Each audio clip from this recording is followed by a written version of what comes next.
Okay, let's dive into this October K-drama watch list.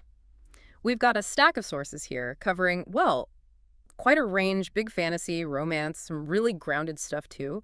So our job today, basically cut through the noise, give you the context, why you might want to tune in, and maybe a viewing plan so you don't get totally overwhelmed, especially with everything hitting Netflix and Disney Plus rapid. Yeah, and what's interesting this month is the quality, definitely, but also the range. It's not just filler. October's looking pretty bold. Yeah, Lots of risks being taken. We're talking ancient genies, contract marriages, national debt crises, second chances. It's a lot. absolutely. Let's start with the big one, the one getting all the mixed buzz. Genie, Make-A-Wish. That's Netflix, October 3rd.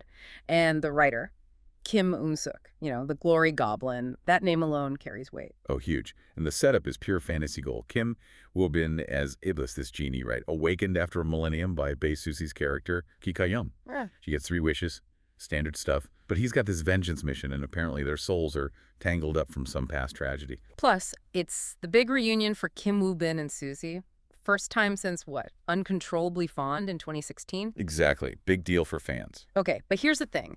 The early reactions, kind of complicated. Sources say the visuals are incredible. Everyone agrees on that.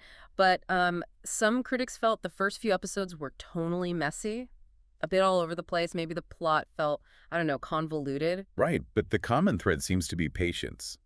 The advice is stick with it, because apparently it finally hits its stride later on. Gotcha. And we need to mention the other big thing, the controversy. Yeah, definitely need to flag that. Hmm. There are already calls for boycotts from some groups. Mm-hmm.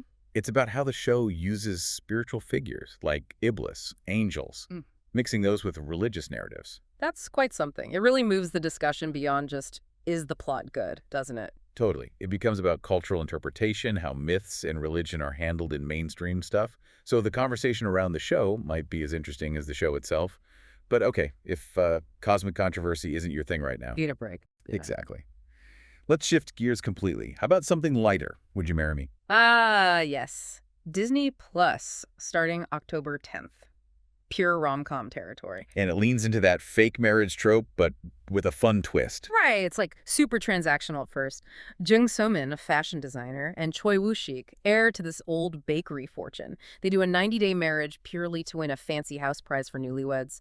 Low stakes, high reward, initially. And the casting feels spot on. Choi Woo-shik, he brings that depth we saw in Parasite or Our Beloved Summer. Pair him with Jung So-min, who's just so consistently warm and reliable. Mm-hmm. The chemistry should be, well, pretty immediate. This feels like the comfort watch. Okay, so we have the epic fantasy and the comfort rom-com. What about something heavier? Yeah, for that, you look at Typhoon Family. That's Netflix and TVN, October 11th. This one is set right in the middle of the 1997 IMF crisis in Korea. Very specific, very turbulent time. And the plot. Lee Jun-ho inherits his dad's company, but it's drowning in debt. There's betrayal. It sounds intense. It is. And that setting, the IMF crisis, it's not just background. It was this massive collective trauma. The show seems to be digging into how that systemic collapse forces families, forces loved ones into these impossible choices. Debt versus loyalty. That makes it feel really urgent, even now. Wow, okay, so quite the spectrum. Fantasy, rom-com, intense family drama. How should you, the listener, actually approach watching all this? Any strategy? Yeah, based on what we're seeing, maybe start strong with Genie. Get into that big, ambitious story. But then maybe alternate, like use Would You Marry Me as a palate cleanser between episodes or arcs of Typhoon Family. Exactly. Balance the heavy with the light. That's key. And then maybe round out the month with some gentler options. There's The Dream Life of Mr. Kim, sort of a slice of life about finding joy in the mundane corporate world. And Spirit Fingers, based on the webtoon, right? A youth drama about a shy girl finding her voice through a drawing club. Mm-hmm.